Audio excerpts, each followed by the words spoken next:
तालिबान पर मोदी का mind game. आप देख रहे हैं हल्ला बोल में ये बहस, लेकिन जो सबसे बड़ी बात आज रूस के राष्ट्रपति व्लादिमीर पुतिन ने ब्रिक्स सम्मेलन में कही है वो ये कि तालिबान की सरकार बनने के बाद आतंक का खतरा पड़ोसी देशों के लिए नहीं बनना चाहिए। आइए जरा आपको सुना देते हैं उन्होंने क्या कहा है, फिर चर्चा आगे लिए चले।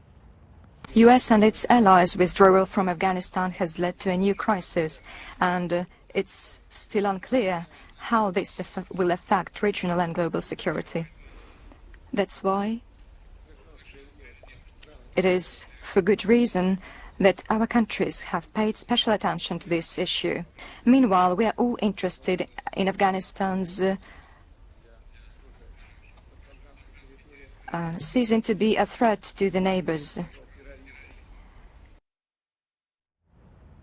अफगानिस्तान को अपने पड़ोसी देशों के लिए खतरा नहीं बनना चाहिए। अब्दुल समद साहब तो गौरव भाटिया परिभाषा जानने से पहले ही चले गए, लगता है किताबें खोल के पढ़ेंगे, इसलिए अच्छा है अब सिर्फ कांग्रेस और बीजेपी के ही प्रवक्ता हमारे साथ जुड़े हुए हैं। अब हम लोग खुलकर बातें कर सकते हैं। सवाल मेरा आपसे ये है, जो पूछ रहे थे गौरव वल्लभ, उनका कहना है कि भारत को बड़ी ठोस नीति के साथ आगे बढ़ना होगा। जिस सरकार में यूएन का डेजिग्नेटेड ग्लोबल टेररिस्ट है उसको लेकर तो सख्ती दिखानी ही पड़ेगी। देखिए अंजना जी, जो अभी आपने न्यूज बताई उससे एक बड़ी बात सामने आती है। अब तक ऐसा माना जा रहा था कि क्या रूस मान्यता देगा तालिबान को, लेकिन अभी व्लादिमीर पुतिन जी का जो वक्तव्य सामने आया है तो ऐसा कुछ नहीं कहा गया, बल्कि जो भारत का स्टैंड रहा है वही बात रूस भी दोहरा रहा है। और ये मैं तब कह रहा हूं कि अगर हमें अकेले भी आतंकवाद का सामना करके उसको परास्त करना पड़े तो भारत सक्षम है श्री नरेंद्र मोदी जी के नेतृत्व में।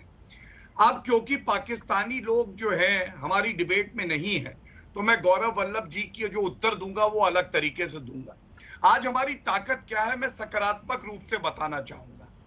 बराबर से सबसे बात करते हैं, एजेंडा भारत सेट करता है और लीड करते हैं। और अंजना जी आप मुझे बताइए, पाकिस्तान के संदर्भ में क्या यूनाइटेड नेशन जनरल असेंबली में दो टूक शब्दों में नरेंद्र मोदी जी ने यह नहीं कहा था पूरे विश्व को कि गुड टेररिज्म बैड टेररिज्म कुछ नहीं होता है? क्या यह सत्य नहीं है कि स्वर्गीय सुषमा स्वराज जी ने यह कहा था कि अगर टेररिस्तान कहीं है तो वो पाकिस्तान है? क्या यह सच नहीं है कि FATF के ग्रे लिस्ट में पाकिस्तान आया है क्योंकि भारत ने प्रयास किया और यह हम सबकी जीत है? क्या यह भी सत्य नहीं है कि एक ऐतिहासिक ठोस कदम उठाया गया, अनुच्छेद 370 को हटाया गया और पाकिस्तान ने चीन की मदद से चाहा कि यूनाइटेड नेशन सिक्योरिटी काउंसिल में एक प्रस्ताव पारित हो, जो कि नहीं हुआ। यह हमारी कूटनीतिक जीत है। अब दूसरी तरफ चीन की बात करते हैं। कुछ लोगों को यह लगता है कि चीन बहुत मजबूत है, वो MOU करते हैं, अग्रीमेंट करते हैं, लेकिन आज जो MTCR ये रेजीम है इसका भारत सदस्य है लेकिन चीन सदस्य नहीं है। यह भी सत्य है।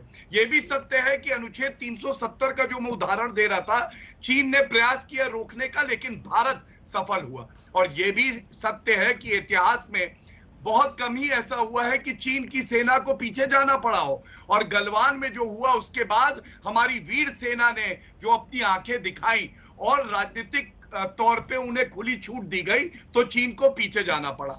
मैं एक उदाहरण और दे दूं किस तरह से सबको साथ में लेके चलने की क्षमता नरेंद्र मोदी जी में है। हम अमेरिका से चिनूक और अपाचे लेते हैं, हम रशिया रूस से S-400 मिसाइल सिस्टम लेते हैं, हम फ्रांस से राफेल ले लेते हैं और इजराइल से जरूरत पड़ती है तो स्पाइस मिसाइल लेते हैं। इसका अर्थ यह है कि भारत की जरूरत आज हर देश को है। हमें जिससे जो लेना होगा कूटनीतिक तरीके से हम वो प्राप्त करते हैं, अपने देश की सुरक्षा को और मजबूत करते हैं। गौरव वल्लभ जी, भरोसा हो रहा है, वो सरकार की तरफ से कह रहे हैं, उपलब्धियां अंजना जी आज दिन नहीं है कि मैं उनका सिलसिलेवार उत्तर दूं, पर मेरा मुख्य मुद्दा क्या है और उस मुख्य मुद्दे के बारे में देश सोचे। मुख्य मुद्दा यह है कि क्यों हमारे प्रधानमंत्री जी चीन को जवाब नहीं दे पाते चीन का नाम लेके। जब चीन ने LAC के हमारी तरफ आके हेलीपैड परमानेंट स्ट्रक्चर बना लिए तो क्यों प्रधानमंत्री जी सिनोनियम्स और पर्यायवाची ढूंढते हैं? विस्तारवादी। अरे आंखों में आंखें डाल के बोले, लाल आंख छोड़ दीजिए, आंखों में आंखें डाल के बोले, ए चीन तुम्हारी हिमाकत नहीं होनी चाहिए। हिंदुस्तान का हर व्यक्ति बॉर्डर पे खड़ा हो जाएगा अपनी मातृभूमि की रक्षा के लिए, और हमारी फौजों में जितनी हिम्मत है, चीन की तो ताकत ही नहीं है। ये तो नंबर 1।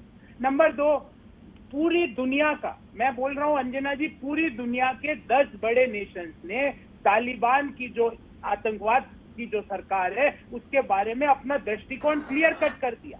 क्या पुतिन जी ने जो बात कही वो हमारे प्रधानमंत्री जी क्यों नहीं बोल सकते? क्या डर है उनको? ऐसी क्या उनकी मजबूरी है कि वो नहीं बोल पाए और पुतिन जी को बोलना पड़ा? मोदी जी क्यों नहीं बोल पाए? दुख होता है, दिल में दर्द होता है इस बात का। इसलिए मैं इनसे पूछता हूं कि ये पर्यायवाची और सिनोनियम मिलना बंद करे।